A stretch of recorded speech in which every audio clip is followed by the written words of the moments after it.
Maryland, Kentucky Congressman Thomas Massie is one of the 3 Republicans who've been harangued for opposing a House resolution supporting Ukraine. Well, how could he do such a thing?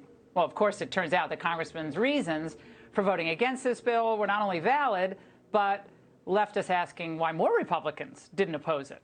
Congressman Massie joins us now. Congressman, explain how this unfolded and so we understand exactly what this resolution said. Absolutely. Thank you, Lauren. And I want to give my colleagues, Matt Rosendale and Paul Gosar, a chance to be harangued as well, because they were the only 2 who joined me in voting this way. Look, we fully support the people of Ukraine for their right to self-determination.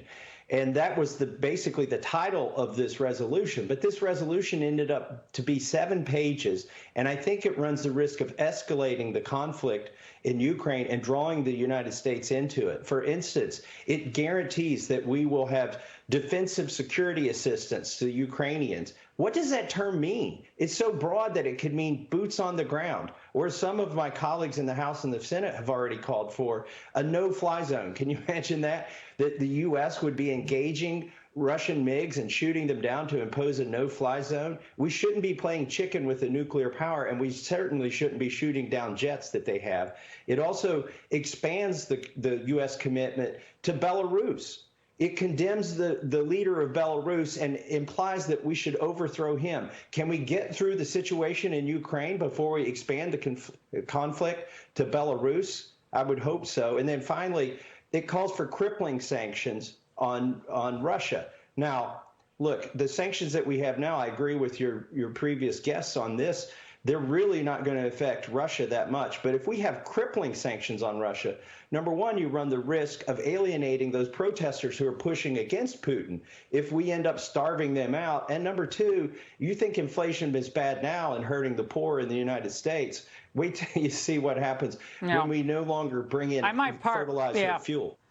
Yeah. I might part ways with you on the most favored nation status question, but the other points, I think I would agree with you.